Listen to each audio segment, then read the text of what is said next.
Listo, comenzamos la grabación. Soy el abogado Luis Ernesto Lugo González, postulante para la preselección de docentes ocasionales en la partida 71 de la Universidad Estatal de Milagro, UNEMI. Vamos a proceder en este momento a aceptar los invitados y proceder con la clase demostrativa.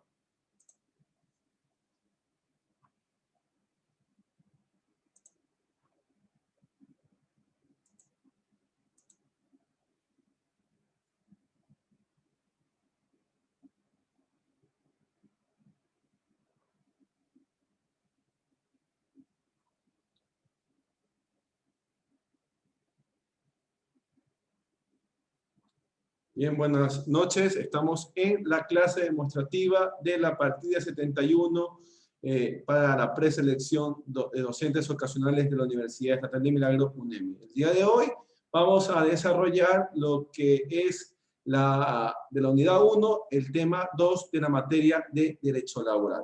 Para aquello vamos a compartir pantalla y vamos a ver las diapositivas que están cargadas en el sistema en su aula virtual para que se vaya a desarrollar independientemente de esta clase. La temática a tocar es el tema 2, es la Constitución y el Derecho Laboral, que corresponde a la unidad 1, que es el Derecho Laboral, ¿no? Como tal, ustedes podrán observar que dentro de esta materia vamos a desarrollar los siguientes temas. Primero, hay el subtema 1, que es la supremacía constitucional, el subtema 2, que son los principios constitucionales vinculados al derecho al trabajo, y finalmente el subtema 3, que son las leyes que regulan el trabajo, ¿no? Como tal.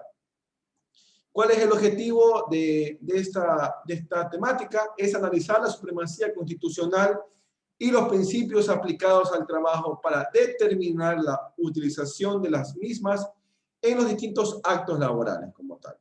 ¿Sí? Como introducción vamos a desarrollar en esta clase una actividad de inicio para poder vincular a los estudiantes principalmente con el tema de los principios. Para iniciar este desarrollo vamos a escuchar lo que dice el doctor Miguel Carbonell respecto al principio pro persona como base fundamental para entender la supremacía constitucional aplicada a los derechos laborales. Claro está que por temas de tiempo no vamos a desarrollar todo el principio, únicamente vamos directamente a la parte específica del principio pro persona. Y el principio pro persona significa generar dos cosas muy diferentes. Primero, el principio pro persona en otras palabras se divide en dos. Primero, principio de prevalencia de normas. Principio de prevalencia de normas es el primer elemento que tiene el principio pro persona, es decir, que en la discusión de la aplicación de una norma por parte de la autoridad judicial, la autoridad constitucional o administrativa, tendrá que verificar que sea la norma que más favorezca el goce efectivo de los derechos de la o el trabajador o de los trabajadores, ¿no? Como tal. Es el primer elemento del principio pro persona. Principio de prevalencia de normas. Y segundo, ahorita lo voy a explicar, y segundo, principio de prevalencia de interpretaciones. Por supuesto, el segundo elemento es el principio de prevalencia de interpretación normativa, es decir, la interpretación que más favorezca al goce efectivo de los derechos, en este caso, de los y las trabajadoras como tal, ¿no? No podemos desarrollar por falta de tiempo. Ustedes en la aula virtual van a desarrollar lo que continúa el principio pro persona establecido por el doctor Miguel Carbonell, ¿no? Que este principio pro persona es importante porque está vinculado al principio pro operario, al principio protector, al principio inclusive de progresividad de derechos que se vincula y se conecta con los principios laborales, ¿no? Bien. Seguimos. Déjenme nomás compartir, el internet no es tan bueno. A ver, bien. De ahí vamos a hablar sobre la supremacía constitucional, ¿no? La supremacía constitucional, bajo el viejo esquema de Kelsen, un poco trayendo con la corriente neoconstitucionalista, es decir, establecer que la Constitución tiene mayor prevalencia, tiene un mayor poder sobre el imperio de la ley, ¿no? En esta supremacía, el estilo de la pirámide de Kelsen, podemos establecer finalmente que en la cúspide se encuentra el bloque de constitucionalidad que está conformado por la Constitución, por los tratados internacionales de derechos humanos ratificados por el Ecuador y las leyes orgánicas, así como las decisiones de la Corte Constitucional. A su vez están las leyes ordinarias, las decisiones de la Corte Nacional de Justicia, los decretos ejecutivos, los acuerdos ministeriales, los reglamentos, las ordenanzas y las resoluciones están en la parte más baja de esta pirámide, ¿no? Dentro de la supremacía constitucional, para que tenga como tal vigencia, tiene que existir una fuerza normativa. Esa fuerza normativa está vinculada a algunos elementos. Primero es la jerarquización normativa que la acabamos de revisar en la pirámide de Kelsen. Segundo, los principios teóricos del derecho constitucional. Tercero, el candado constitucional, es decir, sistemas de prohibición o de rigurosidad para la modificación de la Constitución, para evitar que esa Constitución se menoscabe en derechos, ¿no? Cuarto, las garantías constitucionales, que son las garantías normativas, las garantías jurisdiccionales, las garantías institucionales y políticas públicas. Y quinto, la tutela constitucional de derechos laborales, ¿sí? De ahí vamos a desarrollar como tal los principios constitucionales aplicados al trabajo. Estos principios constitucionales son los principios laborales expresamente consagrados en la Constitución, ¿sí? Que son el de estabilidad laboral respecto a la relación laboral, el de irrenunciabilidad de derechos, el de seguridad social y el principio protector. Previo a seguir, quiero preguntar a los estudiantes si están observando claramente las diapositivas. Perfecto. Sí, sí se visualiza correctamente, correcto. Perfecto. Avanzamos entonces. Entonces, estos son principios que constan en la Constitución como principios laborales, ¿no? Estabilidad en la relación laboral es el derecho de los trabajadores de mantener una estabilidad dentro de su puesto de trabajo, ¿no? La irrenunciabilidad de derechos, es decir, la no disponibilidad de derechos de los trabajadores. Hay derechos que son indisponibles, a tal punto que cualquier acto normativo, contractual, inclusive con voluntad del trabajador, son nulos como tal. El principio de la seguridad social que permite darle a los trabajadores una protección amplia, indiscutible, respecto a la vejez, respecto a la jubilación, de la cesantía, y además el tema de la salud y los derechos vinculados a la familia, pues también se benefician a nivel de la seguridad social. Y el principio protector que abarca, entre otras cosas, el principio pro operario, el principio pro labore, que algunos dicen que de ahí nace el principio pro labore y pro operario y el principio protector, ¿no?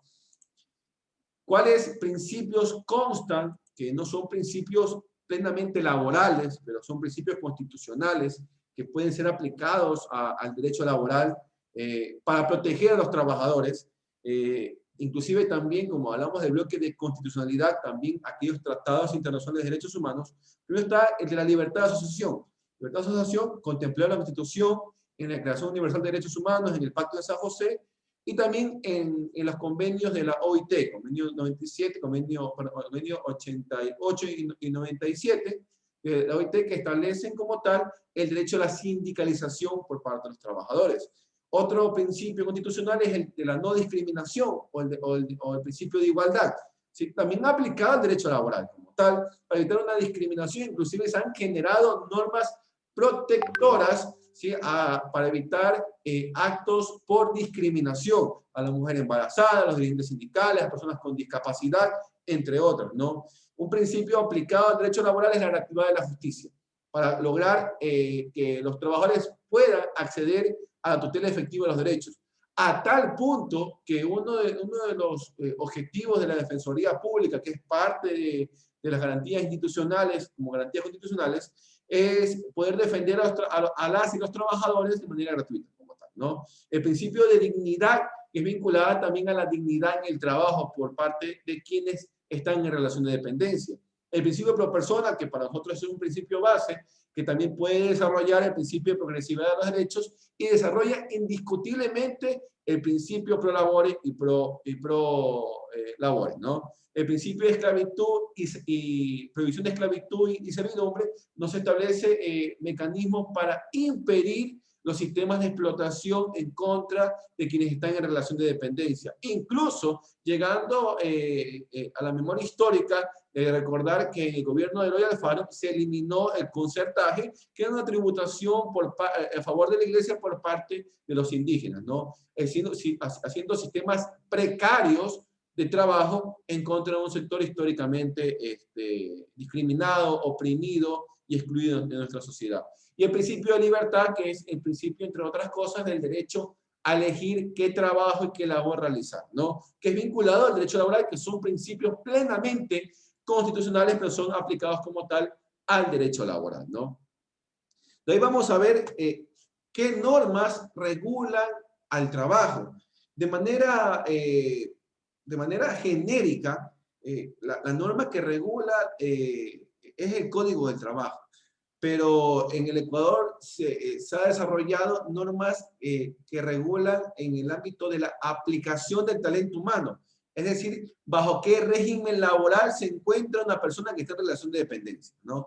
Nosotros abonamos al criterio de que la división de distintas normas aplicadas a diferentes personas puede producir un acto de discriminación. Lo correcto sería proponer la unificación de todo un régimen único para aquellos que se encuentran en relación de dependencia, incluso para aquellos que hacen el llamado trabajo libre, ¿no? Pero como tal, en esta división del ámbito de la aplicación del régimen de talento humano, se producen procesos de discriminación, pues quienes no se encuentren bajo el Código del Trabajo, por ejemplo, no se benefician de lo que se llaman contrataciones colectivas, ¿no? O sea, el Código del Trabajo principalmente se regula las relaciones entre particulares, entre privados, pero también en el Estado para aquellos que son considerados obreros o técnicos que no realizan labores de carácter administrativas. Un poco haciendo un acto de, a nuestra consideración, de discriminación, ¿no? Pero bueno, de ahí en el sector público a nivel general, para todos aquellos que están en el Ejecutivo, en la función judicial, en los regímenes de la LOCEC, la Ley Orgánica de Servicio Público está regida para todos aquellos que trabajan en el sector público, excluyendo a aquellos, insisto, que realizan labores de obreros o labores técnicas, ¿no? Y finalmente, la Ley Orgánica de Empresas Públicas, una normativa creada exclusivamente para las empresas públicas. Es decir, este régimen jurídico aplica para quienes laboren en empresas públicas, excluyendo de forma taxativa y expresa todos los apartados jurídicos de la LOCEC. Si bien las empresas públicas son instituciones del Estado, la LOCEC no es aplicable al talento humano, y lo que sí es aplicable de manera subsidiaria es el Código del Trabajo. Todos los beneficios establecidos en el Código del Trabajo son a favor de aquellos que están en empresas públicas, lamentablemente con una excepción que consideramos que sigue siendo discriminatoria respecto a la contratación colectiva. No hay contratación colectiva para aquellos que trabajan en empresas públicas, sí están con un carácter de administrativos, llamados servidores públicos de carrera, ¿no? Finalmente, vamos a observar aquellas leyes que son leyes complementarias en un segundo que tengo un poco, no puedo ver bien la pantalla. Ya. Leyes complementarias, leyes reformatorias al Código del Trabajo, a la legislación vigente, ¿no? La Ley Orgánica de Defensa de Derechos Laborales es una ley reformatoria tanto al Código del Trabajo, tanto a la LOCEC, como tal, ¿no? La Ley Orgánica de Justicia Laboral también son leyes reformatorias al Código del Trabajo y a la LOCEC, ¿no? Y también la Ley Orgánica de Apoyo Humanitario, la Ley Orgánica para prevenir el acoso laboral, son leyes que reforman los cuerpos legales anteriormente mencionados. ¿Sí? Son leyes reformatorias, no son independientes ni autónomas, son leyes reformatorias como tal. Finalmente vamos a ver las leyes complementarias. Son leyes que si bien no reforman los instrumentos jurídicos principales al tema laboral, ¿sí? Dan directrices para proteger a nivel laboral. Uno, la Ley Orgánica de Discapacidades, que obliga a un mínimo de trabajadores en las empresas públicas o privadas, que obliga a su vez la protección a aquellos que tengan una discapacidad como una condición de vulnerabilidad, inclusive prohibiendo la salida unilateral del trabajador, obrero, servidor público o de carrera de empresas públicas o privadas, ¿sí? Por su condición de discapacidad, inclusive para aquellos que hacen las labores de sustituto. La Ley Orgánica de Niñez y Adolescencia, que protege a los menores de edad en el trabajo, prohíbe la labor de ciertos menores de edad hasta un límite de edad en labores específicas, y además incluye, en el caso del Código de Trabajo, un titular más de derechos para la garantía del despido ineficaz, que es aquellos que son los padres y madres adoptivas, ¿no? La ley de la juventud, que promueve la inclusión de trabajo en jóvenes, y finalmente la ley de seguridad social, que en el ámbito de aplicación laboral es una ley complementaria, pues permite la protección de derechos laborales, entre otras cosas la jubilación y la cesantía, ¿no? ¿Sí? Finalmente, como el cierre de la clase, vamos a trabajar en clases con una evaluación y los estudiantes deberán realizar un chat para discutir sobre la supremacía constitucional y los derechos laborales ingresando al enlace que está presente en esta lámina o escaneando el código QR, ¿no? Ustedes van a entrar al Padlet. El Padlet podrán observar este chat, poner una discusión, publicar, y ustedes decidirán si comentan la opinión de un compañero del docente y siguen la cadena consecutiva, ¿no? Les pido finalmente que revisen los materiales que constan en la plataforma, observen los videos completos de la plataforma y revisen la guía del estudiante que está colgada en el aula virtual para que puedan verificar qué tareas son las subsiguientes como tal en esta tarea, ¿sí? Bien, con eso termina la clase. Yo les quiero preguntar finalmente si es que hay alguna duda, alguna incógnita, tienen algún interrogante, por favor avísenme para poder conceder el uso de la palabra, pues he silenciado de manera automática todos los micrófonos. Ya están activados los micrófonos, si desean, ¿tienen algún interrogante? ¿La clase? Por supuesto, díganme. Hablemos de los riesgos de trabajo. ¿Dónde están regulados esos riesgos de trabajo? ¿Y cuál es la relación que tiene la Ley de Seguridad Social con el Código del Trabajo para efectos de los riesgos de trabajo? Por supuesto, eso es un tema muy importante que tocar, sobre todo porque hay un vacío legal respecto a los riesgos del trabajo en lo que es el Código de Trabajo. A nivel del servicio público hay una protección efectiva para aquellos que están en el servicio público por parte de la Seguridad Social, pero los riesgos del trabajo, el Código de Trabajo tiene mucho vacío sobre enfermedades profesionales, accidentes de trabajo que no están determinados de forma clara y precisa en la ley. ¿Sí? Si no hay ningún interrogante más, con eso terminamos la clase del día de hoy. Muchas gracias.